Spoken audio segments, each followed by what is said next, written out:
All right, welcome to this. We'll call it a special edition because this is kind of part of our regular show, but because Roger is in a completely different time zone than we were able to schedule this, and I wanted to make sure that he had an input. But welcome to the show, Roger. How Thank are you. you doing? I'm great. How are you? I'm doing okay. I'm here. So before we get started in talking about your involvement with the Dynamite's Darkwing Duck, stuff, tell us a little bit about yourself as a comic reader and as a creator. Sure. Well, I started reading comics when I was really, really young, like before I could read, really. Um, my mum used to take my brother and I on car journeys, and if we were getting fractious, starting to squabble in the back seat, she'd throw Disney comics at us to shut us up, basically. Um, and in those days, it would have been reprints of Karl Barks mainly, with little, sort of the old Uncle Scrooge stories and Donald Duck stories, Walt Disney's comics and stories, that sort of thing. And a little bit of other stuff like Harvey comics and Archie comics, that sort of thing. But the Disney Duck stuff really made a big impression on me. Um, to the point where when I was about 6 or 7 years old, I decided that I wanted to be a cartoonist when I grew up. That was kind of what I always wanted to do from then on. Um, so, yeah, I mean, I read comics growing up, obviously, but drew loads of them as well. My brother and I, we did comics together. He would write some sometimes, and I would draw them, and other times we'd swap around. Um, and we did mini comics together. And one of those mini comics, we were happy enough to send to Fantagraphics in the late 80s. And they offered us a one shot. So that was my first published work. This is in New Zealand, by the way. I should mention I grew up in New Zealand. So there's no comic industry in New Zealand. Um, and so, the idea of becoming a cartoonist in New Zealand was kind of far-fetched. But once I had something published outside of New Zealand, like by an American publisher, making a career of it, obviously, that seemed a lot more feasible. So at that Mhm. point, I moved to the UK, which had a comic industry, and started knocking on doors and trying to get work. And it kind of worked out. I got lucky. I was going to say, as I'm sitting here listening to, I'm scrolling through, all the different stuff you've worked on over the years, and you've definitely, broken into the industry. Well, I put the out. Yeah, no, I started doing professional work early 90s, really. That was when I went full time. Um, and although I've sort of switched between that and illustration work over the years, depending on where the work was, for the last decade or so, it's been mainly comics. Um, Writing and drawing. I didn't set out to become a writer. I sort of fell into that because when I moved to the UK, it was much harder to collaborate with my brother or the people I'd been collaborating with in New Zealand. So I sort of had to write my own stuff at that point, and that's sort of it sort of took over in some way. Uh, the stuff that I've sort of had the most praise for, I suppose, is the stuff I've written and drawn, or just written for other people. So that seems to be where I am. Oh, not to get us off track, but I guess it's kind of on track. You mentioned that like Carl Banks and Scrooge McDuck kind of being kind of the first things you read. Um, have you had a chance to read Jason Aaron's one shot? No, I haven't seen that. I wasn't aware it existed. Oh, oh yeah, it's like a one shot where it's bringing Scrooge into like the Marvel universe loosely, but the story starts at the what is Christmas on Bear Mountain and kind Right. of takes a what if kind of path. But I mean, Okay. Way of doing it. Yeah. again, but not to get sidetracked, but I guess it's kind of in the same vein because we're here to talk about Darkwing Duck and the Kickstarter that is currently running for Dynamite, and you wrote a couple series for that collection that's being kickstarted. And um, so let's just jump into that. How did you kind of get into the Darkwing Duck universe? Well, I've been doing some work for the editor Nate Cosby on some other stuff, and there was something in development that was going to take a while, and I had this big gap in my schedule, and Nate asked if I would be up for writing Darkwing Duck. He thought it would be a good fit for my sensibilities, um, because he knew that I liked Disney ducks. And there's this sort of Silver Age superhero element to it, which is also something that I really like. So he thought it would be something that I would be well suited for. So yeah, I came up with some ideas. Nate's suggestion was to make all of the stories revolve around aliens as kind of a theme to hold the collection together when it was eventually collected. So I wrote something around that with sort of a number of self-contained stories that all sort of came together at the end, kind of thing, so that you could read them on their own or as a collection, and it would work either way. So that was what I pitched, and they liked it, and we were off to the races. And I have the correct. It's the Justice Ducks Justice kind of Duck, art. correct? Yeah. And as I was, I mean, for me, Darkwing Duck when it came out in the early '90s kind of hit like I was in junior high, I think, starting high school. So it was kind of, oh, this is interesting because it's from DuckTales, which I know there's this whole thing where the two are separate universes and stuff like that. But I did like this, looking back, I like the concept of Darkwing Duck because it incorporated stuff like the Shadow and Batman and stuff like that. But and in your work with the Justice Ducks, I feel like you brought in a whole like a fourth world kind of feel to things. Sorry, a fourth world type of feel. You mean Yeah, like with Jack? the well, yeah. Am I wrong? Well, I don't know. I mean, I'm a big Kirby fan, obviously. If I was drawing on anything that Jack Kirby did, it was probably his early '60s monster books. Okay. That more the kind of thing, the just sort of random aliens invading and that sort of thing. Oh, I mean, I kind of got in my mind makes crazy connections, but the kind of aliens that you introduced kind of reminded me of the Fourth World Heroes. I mean, Well, I'll take that. I Sparta. love that stuff. So let instead of me just kind of I guess gushing and tell us a little bit about you had the Justice Ducks and then you do Nega Duck. No, that wasn't me. That's Jeff Parker. Okay. I've just done Justice Ducks. Okay. Well, tell us about Justice Ducks and kind of the concept and idea and how you kind of developed that from the Darkwing Duck. Well, I mean, the status quo I was sort of left with was that the Justice Ducks, who had been appearing in Darkwing Duck's own title just immediately prior, it had gone from being sort of a random collection of characters who occasionally got together to something a little bit more organized. That was sort of the status quo that I was given to work with when I started. So I basically, part of my job was to try and find ways to make that work. So I've given them a way to sort of contact one another so that when a situation comes up, they can be on the case immediately instead of having to randomly bump into one another. And they hang out at Darkwing's headquarters because that's a good place for them to be, and it sort of fits into the Darkwing universe. Because at the end of the day, it's a Darkwing Duck comic, really.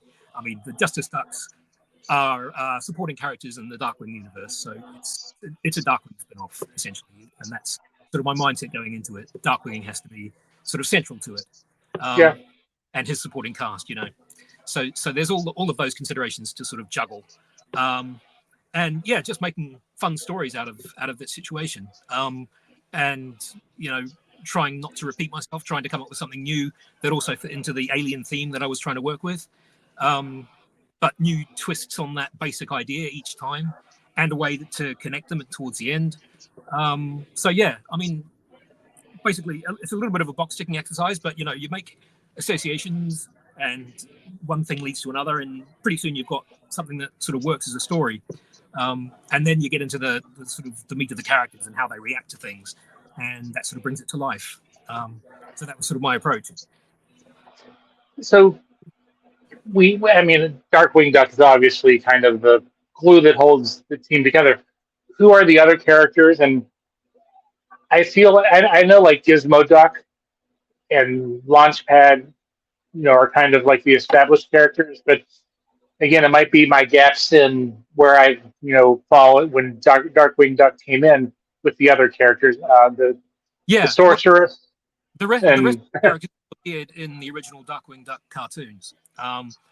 And there was an episode in the original series called Just Us Justice Ducks, which introduced them as a sort of loose collection of characters who worked as a team. So that's kind of where the Justice Ducks idea originally came from. So they've all appeared in the original cartoons. So we've got Gizmo Duck, we've got Launchpad McQuack, we've got Neptunia, who's like a undersea character with a trident. We've got Stegmutt, who's sort of a strong Hulk-like character. And we've got Morgana, who's a sorceress. And Darkwing's love interest in the comics as well, and in the series. So, yeah, that's the basic group. and not to get off here, but I know that you've written some Doctor Who, and in issue 2, you bring in like a Doctor Who-ish type character and a companion. Yeah, I tried to not take too much, and not do copyright infringing, but yeah, I mean, I've been working on Doctor Who magazine in various capacities, usually as an illustrator and as a letterer, but occasionally as a writer as well, for about 25 years now. So I sort of know that property quite well.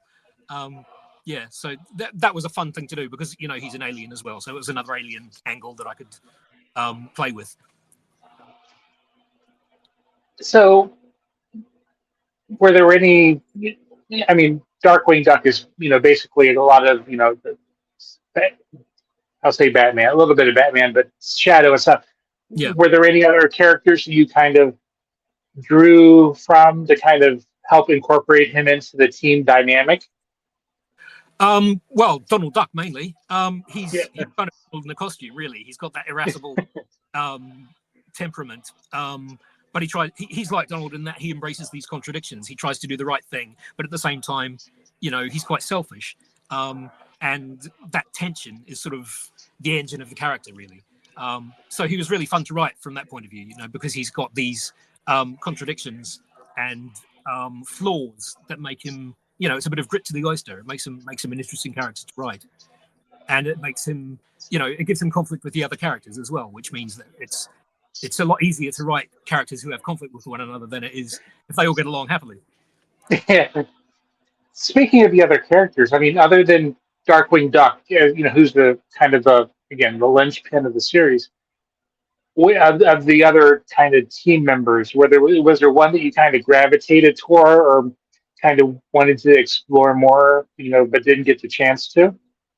I don't know about didn't get the chance to. I think I've sort of done most of what I wanted to do with them.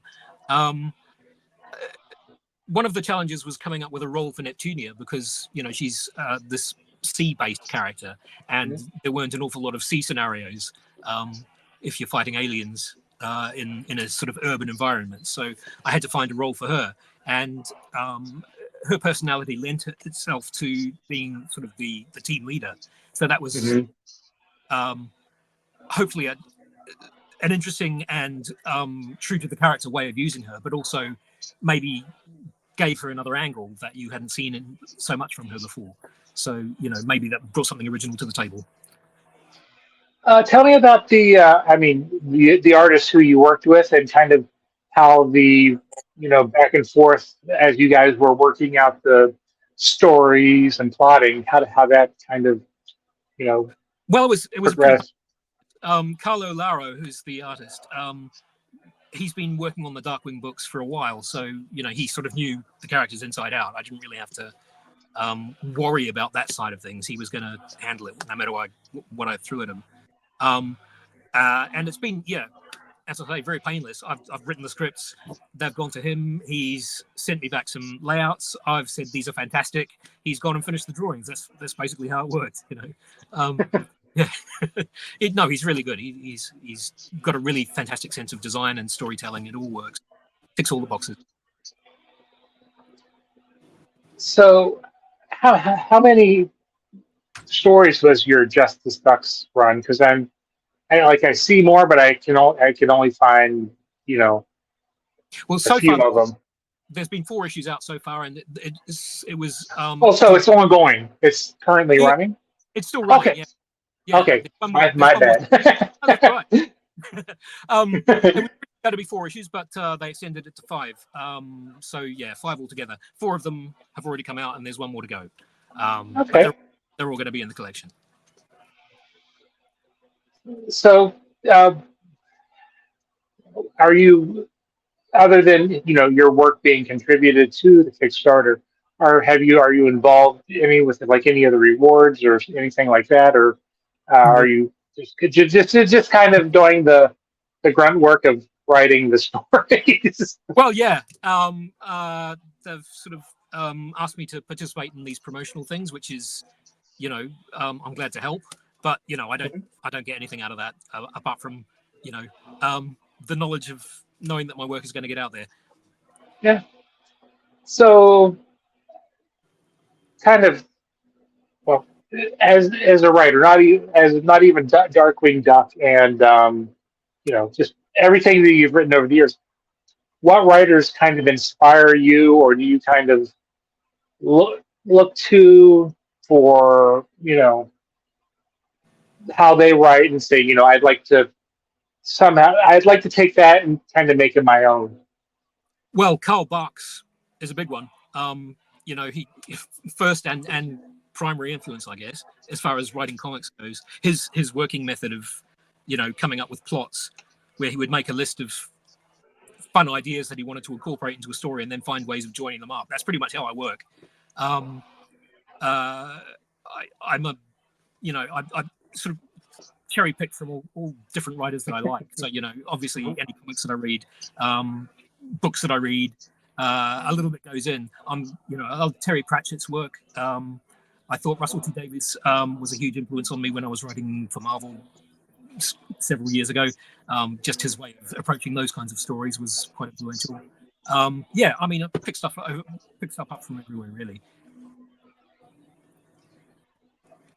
And kind of looking at kind of your overall.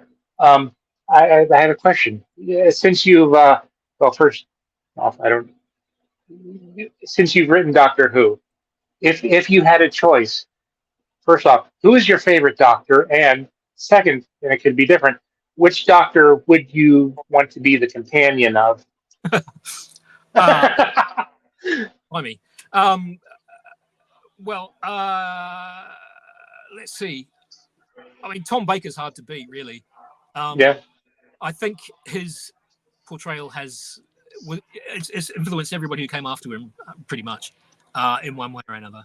I mean, I like pretty much all the modern ones. They haven't always been well served by the scripts, some of them, but as performances, they've always been really solid. Mhm. But yeah, I think Tom Baker probably. And who wouldn't want to hang around with him? Mad old git. And do you have like a favorite? Oh, we'll call them villains because they kind of are arch enemy of the Doctor. I mean, I think because I'm seeing that you wrote like a Dalek uh, comic strip, so I Uh, just kind of I, wondered I if. Daleks. I've never written one, but yeah. Um, Oh, I'm sorry. What I have on my screen must be wrong. I'm sorry. yeah, I'm showing. I wrote a Peter Capaldi story for Doctor Who. Okay. Yeah, but that's the only one I've written. The rest of them I've drawn a few, but as far as villains go, I think Missy was fantastic. The female version of the Master from Hmm. a few years ago. That's probably my favorite all-time villain. If we put the Daleks to one side, because the Daleks are everybody's favorite answer. But apart from the Daleks, Now I know again, looking at the information I have on my screen about your uh, work that you've done. Have you done any creator-owned work, oh yeah, or are no, you? Yeah. Well, I mean, I'm just interested. Tell us a little bit about that and kind of how it's different from. playing, because when you're doing like Darkwing Duck, which is a property owned, you're playing in somebody else's sandbox. When you Sure. do a creator owned, it's your sandbox and you can play in it however you want. Yeah, yeah.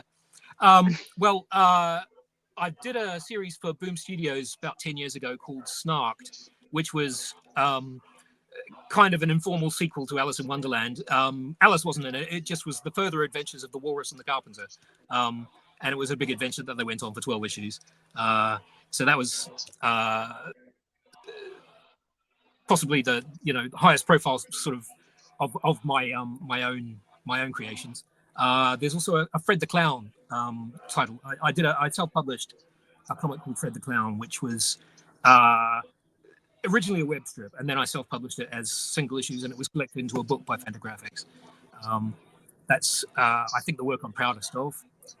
It's about an idiot character who keeps having his heart broken. But the main thing about it was that I used to play with lots of different styles and approaches. So, some stories would be in the style of an old newspaper strip. Some stories might be like a silent movie. And the art style would change according to the story. And it was me playing with every conceivable tool at my disposal, really. Mm-hmm. And I've done a few other things. What else? There's a series that I did with my brother called Art Deco. That was the mini comic I told you about at the very beginning, Mm-hmm. which ended up being a series for Fantagraphics and was collected into a book. Various other things. What have I got going on at the moment? I've created a series for 2000 AD called Pandora Perfect, which is about what if Mary Poppins was a con artist. And it's set in the future. She's got a Sold. So yeah, that's currently ongoing in the Judge Dredd magazine. Mm-hmm. I'm writing that, and Gary Welsh is drawing it. It was originally drawn by Brett Parson, who did Tank Girl for a while, but Gary Welsh is continuing in that style. I'm sure there's other things I can think of if I sit down for a minute, but yeah, those are the highlights. Yeah, not a problem. And if you ever, I'll say that till my closing. But and as we kind of wrap up here, because I know we're both up against kind of some hard, you know, deadlines with time. With your work on Darkwing Duck and everything else, what advice? How do you feel you've grown as a writer, and what advice would you give a younger you about writing?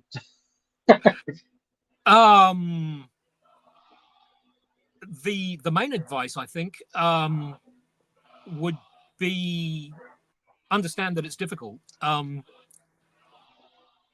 be prepared to put the work in. I remember seeing an interview with John Cleese many years ago where somebody asked him why he was such a good comedy writer, and he said, well, he didn't think he was especially good. What he was somebody who knew that it wasn't easy, and he was prepared to put the work in. And I think that's probably the best thing you can do. If I'm writing a humorous strip and I know the jokes aren't good enough, don't leave them not good enough.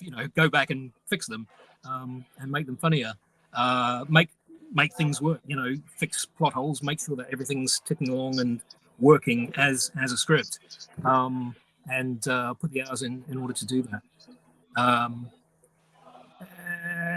And don't expect it. Don't expect it to work the first time. And as far as things I've learned doing Darkwing, possibly how to work with big corporations a little bit more, because they had a lot of strange requests and taboo rules that I had to sort of negotiate. Anything you can tell us really quick? Oh yeah, they had a really weird one. I wasn't allowed to use monkeys. I'm not sure why. I had some gorilla characters in one issue that they asked me to change. Okay, fine. Yeah, we'll come up with something else. That's all right. We can work around that. Yeah. Everybody loves monkeys, Everybody loves monkeys. except for. But anyway, so as as we kind of had wrap this up, kind of pitch your part of the Darkwing Duck collection of the crowdfunding series, and where people can find you on social network. Sure. If you're there, I know it's Oh a yeah. scary place sometimes. Yeah, I'm on. Well, actually, I'll pitch Darkwing first. That's yeah, the Justice Ducks. It's a group of characters that are sort of thrown together to right wrongs and protect the city of Saint Canard, with Darkwing as a reluctant participant. Um, and it's a 5-issue series that's been collected for part of this Kickstarter, along with all the other Darkwing stuff. Um, and I hope you enjoy that. It's and yeah, where you can find me is I'm on Blue Sky as Hotel Fred, as well as Instagram, and yeah, I think that's about it. I'm not super active on anywhere else. I've got accounts that I don't use, so yeah. Yeah, no, understandable. Well, I want to thank you for taking the time today out of your schedule to chat. My pleasure. Um, I know the Kickstarter is going gangbusters, and it's probably feels good to be a part of that and contributing to that. And you know, we've been following the campaign since it began, and you know, so best of luck. And you're welcome back to the show anytime that you have something else you'd like to promote, and we'd love to hear from you, catch up with you, and see how the Justice Ducks kind of wrapped up for you. That's great. Thank you very much. All right. Well, thank you. Take care. And everybody, if you're watching this, be sure to watch the soon to be um, live stream show, which we're going to do in a couple of days with the rest of the creators involved with the project. That's Jeff Parker, and Andrea Delbert. Is that how you say your name?